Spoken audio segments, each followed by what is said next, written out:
Today we're gonna talk about the two big highlights of the Kobayashi's Dragomaid Collab banner, Tohru and Lukua. Yes, our time with this collab is nearing its end, but we do have to talk about the by far two biggest highlights of this banner, which are actually on the same banner. I see what you did there, Mr. Dog. But if you want to know why exactly these two are the highlights, don't worry, I'm going to tell you thoroughly. But before that, I'm going to, like usual, tell you to join my Discord server if you haven't already. And if you really enjoy my content, maybe even think about becoming a channel member, which also gives you these perks. But enough of that, let's get into the tail meat of this. Tohru is a good character, but not a good cook. But well, that doesn't matter. At least not as much as their value gameplay-wise weighed up in low member blue flares and tail meat. And to find out if these two are worth getting, in Lukua's case even getting with the selector ticket, we are now going to get right into it and start off with our newest Fire 6-star sniper, Tohru. And if I told you that she's a mate, a dragon mate, would you believe me? I know. That isn't the topic here, because we need to talk about this active skill. Because Tohru has done it again. This is the same situation as with Kana. A knockback on a completely fine, decent, neutral skill, I would say. And just slapping a knockback on top of it isn't the best design philosophy? I know, Mr. Dog, you want us to play the Dragomaid team, but I don't think we want to. And this knockback her skill Fire Breath provides is more often than not a demerit, because you don't really want to get the enemies far away from you. But I do have to say, in comparison to Kana's active, at least you have here some more freedom, because you can kind of influence how the enemies are going to get knocked back, if even at all, because you can actually position this global nuke as you want. So that's not too bad, and the damage on this skill is quite high. So overall, this is still a not bad skill. You get some decent damage, and some utility that can come in handy sometimes. And now we get to the meat of this. The dragon tail meat of this. Cooked, hot, and juicy. Okay, now I'm getting kinda hungry. Hungry for knowledge, because this chain combo is quite the essay. But reading it is quite worthwhile, because this is possibly one of the best chains, at least of the recently released characters. Because this is not only a Luke-style random RNG hit chain, which basically already solidifies her as the queen of single target damage for the fire element. Because we saw what Luke did for Thunder. But that's not all, because these chains are the first RNG chains with splash damage. And now it's time for a quick emergency quiz. I want to ask you, do you remember how often Luke's chain can hit? Was it 1 time? No. 2? It's 4 times! And every single hit, despite the usual damage reduction demerit, has splash damage 25%, which makes this sniper a surprisingly good pseudo detonator. And if you don't believe me, look at the numbers. Yes, your eyes don't betray you. What you see here is a damage comparison from last CC boss, 1 burst team with Karen, 1 with Tohru.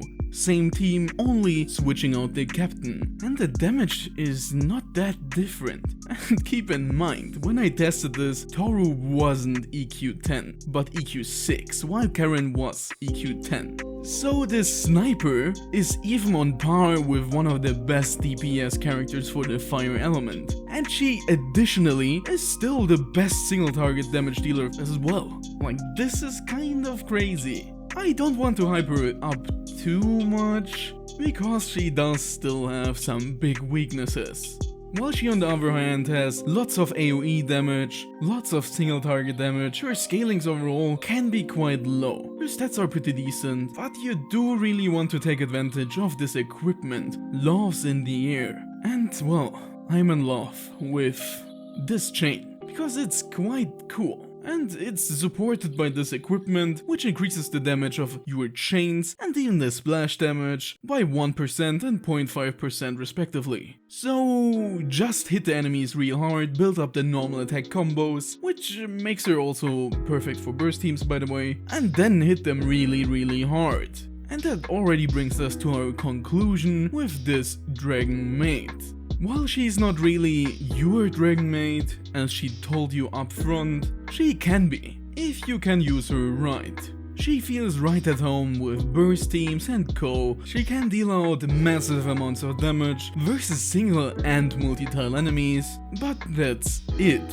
This small knockback on her active skill isn't anything special and most of the time not as useful. So she just deals a lot of damage and she covers both bases. So that means if you don't have Karen, if you don't have Sinza, she can also cover the detonator spot in your teams, as well as the dedicated sniper spot as well. So she's a kind of an all-rounder DPS and a pseudo detonator. Which is why I have to obviously put her in strong. She's a super strong DPS character, but unlike Karen and Sinza, she doesn't provide anything additional. Sinza has this insane death shred and diagonal attacks, Karen has a reset push-pull and also diagonal attacks. And Tohru kind of pales in comparison to that. But if you compare her instead to all the other DPS characters in the strong category, she shines. Which also brings me directly to the main reasons to roll for Tohru. 1. You're a big fan of the Dragomaid series, the anime, the manga, all that jazz. Or you just specifically really like Tohru's design, VA and co. In that case, just go for her. I know why you are rolling for her. Don't lie to me. 2. This is a very familiar reason if you watch my Kana review. FOMO. The fear of missing out also applies obviously here. She is also collab exclusive. We are not going to see her for a while. And yeah, in that case, if you're a collector or don't like missing out on stuff, you should probably try to get one copy of her. 3. You're a relatively new player and or have no fire DPS characters. Tohru is especially good if you don't already have an established roster, because she can cover the bases of snipers and detonators as well, being that in-between character. So if you're relatively new, that's going to help you out a lot. 4. Yes, we do actually have 2 more reasons than for Kana this time. And this last reason is pretty simple: metagaming. While usually DPS characters are the easiest to get power crept, in Tohru's case, that might actually be quite hard, because of how her chain works. This chain is kind of unique, and I don't think they're ever again going to do something similar to this that works both as detonator-like and sniper-like. So even if you're already full when it comes to fire DPS characters, I'm sure that Tohru might still be able to satisfy you. Not like that, come on. I'm gonna bonk you, okay? So, in conclusion, if you want her, roll for her. If you like a fire DPS, she is a really good choice. And if you're already stacked in fire and are not a Dragomaid fan or are suffering from FOMO like most of us, then you can just skip her. Damn, you were lucky.